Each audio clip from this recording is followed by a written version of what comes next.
From the savannas of Africa to the frozen Arctic, the natural world is a tapestry of life and death, of triumph and tragedy. But this cycle of rise and fall is not limited to the animal kingdom. Throughout history, humanity has witnessed its own share of dramatic ascents and devastating downfalls, particularly in the realm of power. Welcome to Geography Library. In the episodes to come, we will journey through time, exploring the lives and deaths of powerful leaders who met their end not on the battlefield facing a foreign foe, but at the hands of their own people.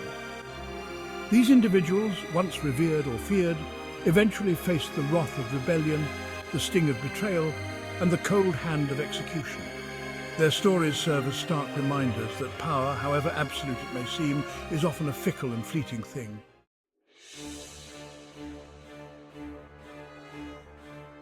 Few figures loom as large in the imagination as Gaius Julius Caesar.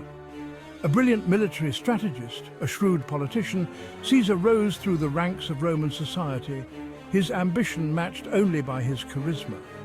His campaigns in Gaul, recounted in his own commentaries, cemented his reputation as a military genius, expanding Rome's dominion and filling its coffers with the spoils of war. Yet Caesar's very success sowed the seeds of his downfall. The Roman Senate, once a bastion of republican ideals, grew wary of his growing power and popularity. Whispers of dictatorship and tyranny began to circulate, casting a long shadow over Caesar's triumphs. Despite the growing unease, Caesar, perhaps blinded by his own success, seemed oblivious to the danger gathering around him. He continued to consolidate his power, accepting titles and honors that further alienated the Senate. Among the senators, a plot was hatched. A conspiracy spearheaded by men Caesar had considered friends, men like Cassius and even Brutus. On the Ides of March 44 BC, as Caesar entered the Senate, he was surrounded. Daggers were drawn, and the once mighty general, betrayed by those he trusted most, fell to the ground, pierced by 23 wounds.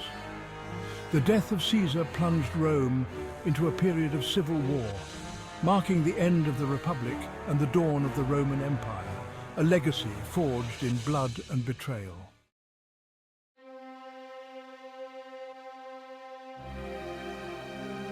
Louis XVI ascended to the French throne in 1774, inheriting a kingdom steeped in tradition but teetering on the edge of a precipice. He was a young man, ill-prepared for the immense responsibilities that came with absolute rule. His queen, Marie Antoinette, was equally ill-equipped, known more for her extravagance than her political acumen. France, under Louis's reign, faced a multitude of problems. The treasury was depleted, drained by costly wars and lavish court expenses. The gap between the wealthy aristocracy and the impoverished peasantry had widened into a chasm. As discontent simmered amongst the populace, whispers of revolution began to circulate. The French people, inspired by Enlightenment ideals of liberty, equality and fraternity, grew increasingly restless under the yoke of an absolute monarchy that seemed indifferent to their plight. In 1789, with the storming of the Bastille, the French Revolution erupted, forever altering the course of history.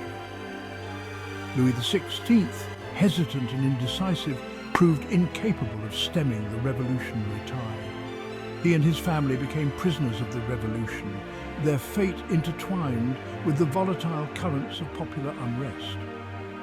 As the revolution grew more radical, Louis's position became increasingly precarious. Accused of treason and conspiracy with foreign powers, Louis XVI was put on trial by the National Convention. The verdict was a foregone conclusion. On a cold January day in 1793, Louis XVI was led to the guillotine, his reign and his life brought to an abrupt and brutal end.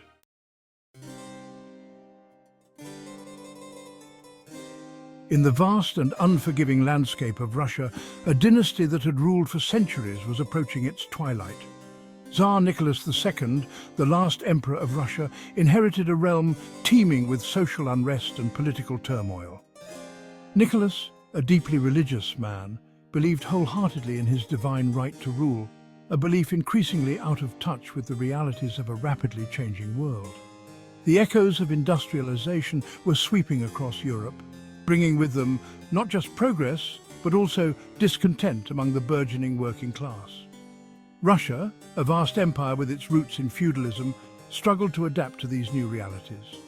The Russo-Japanese War of 1904 to 1905 exposed the weaknesses within the Russian military and government, further fueling the flames of discontent. As whispers of revolution began to circulate through the icy streets of St. Petersburg, Nicholas clung steadfastly to the autocratic traditions of his forefathers. Little did he know the stage was being set for a tumultuous downfall, one that would forever alter the course of Russian history. The year 1917 dawned with a sense of foreboding. The Great War, a conflict of unprecedented scale and brutality, had taken a heavy toll on Russia. Millions of soldiers lay dead on distant battlefields, and the economy teetered on the brink of collapse. In February, a wave of protests fueled by food shortages and economic hardship swept through the capital. What began as peaceful demonstrations quickly escalated into a full-blown revolution. The Tsar, isolated in his palace, seemed powerless to stem the tide of unrest engulfing his nation. On March 2nd, 1917, Nicholas II, facing insurmountable pressure from his own generals and government officials, made the fateful decision to abdicate the throne. His reign, spanning over 3 centuries of Romanov rule, had come to an abrupt and unceremonious end. The Tsar and his family, once symbols of ultimate power and authority, were now prisoners of the very revolution they had sought to contain. Their fate, shrouded in uncertainty, would become a poignant reminder of the fickle nature of power and the tumultuous forces that shape history.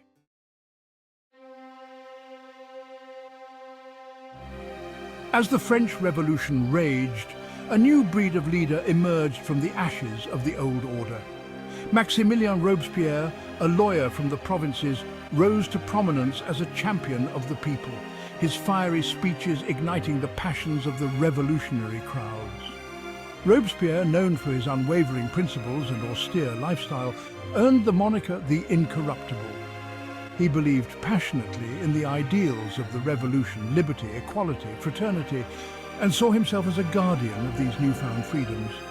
Yet within this fervent idealism lay the seeds of a dangerous dogma. Robespierre, convinced of his own righteousness, began to see enemies everywhere. Those who opposed his policies, questioned his methods, or dared to challenge his authority. The Reign of Terror, a period of unprecedented bloodshed and paranoia, became a chilling testament to the excesses of revolutionary zeal. Robespierre, once hailed as a liberator, was now the architect of a regime as brutal and unforgiving as the monarchy it had overthrown. With each passing execution, Robespierre's grip on power tightened. The guillotine, once a symbol of revolutionary justice, became an instrument of fear, silencing any voice that dared to dissent. However, the revolution, like a firestorm consuming all in its path, eventually turned on its own. Robespierre's allies, fearing for their own safety, began to question his motives and the spiralling violence he had unleashed. On July 27, 1794, Robespierre himself was arrested, accused of tyranny and counter-revolutionary activities. The very forces he had unleashed had turned against him, a stark reminder that even in the chaos of revolution, power is a fickle and fleeting prize. The following day, Robespierre, weakened and disillusioned, met his end at the hands of the same instrument that had claimed the lives of so many during his reign.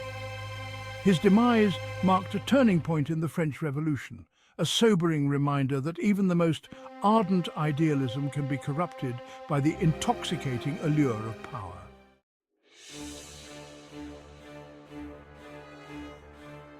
In the scorching sands of North Africa, a new power emerged from the dust of revolution. Muammar Gaddafi, a young army officer, seized control of Libya in 1969, promising a new era of prosperity and Arab unity. Gaddafi's charisma and radical vision captivated many, both within Libya and across the Arab world. He challenged Western dominance, nationalized oil resources and implemented social programs, transforming Libya from a poor nation into one with the highest living standards in Africa. However, Gaddafi's rule was also marked by authoritarianism and human rights abuses. Dissent was ruthlessly suppressed, and his eccentric personality and erratic behavior increasingly alienated former allies. As decades passed, the promise of revolution faded, and Libya found itself increasingly isolated on the world stage, a powder keg waiting for a spark. In 2011, that spark came in the form of the Arab Spring. Inspired by uprisings in Tunisia and Egypt, Libyan citizens rose up against Gaddafi's decades-long rule. The protests were met with brutal force, plunging the country into a bloody civil war. The world watched in horror as Gaddafi's forces battled rebel groups for control of the nation. Despite international intervention, including NATO airstrikes against Gaddafi's forces, the conflict dragged on for months. The once prosperous nation was ravaged by violence and instability.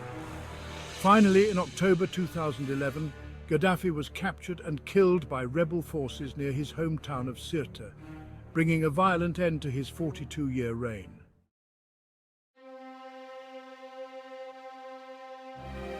From the heart of medieval Europe emerges the tale of Charles I, King of England, Scotland and Ireland. Ascending the throne in 1625, Charles inherited a kingdom already fraught with religious and political tension.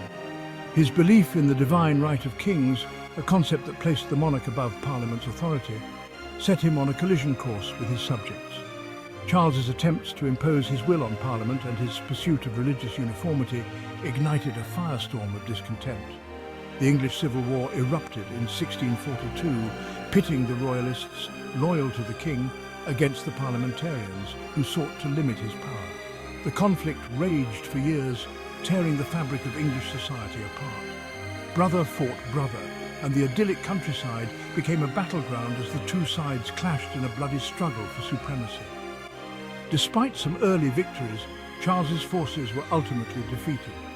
In 1649 he was captured, put on trial for treason against his own people, and found guilty by the court. The sentence, death. This marked a turning point in English history, a stark declaration that even a king was not above the law. On a cold January day in 1649, Charles I was led to a scaffold erected outside the banqueting house in Whitehall.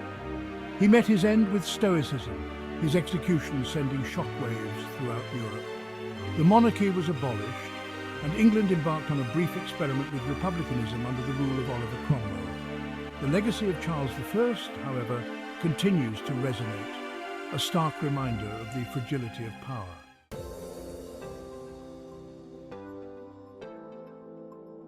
From the Roman Republic to the Libyan desert, the stories of these powerful leaders serve as a potent reminder that even those who seem invincible are not immune to the tides of fate.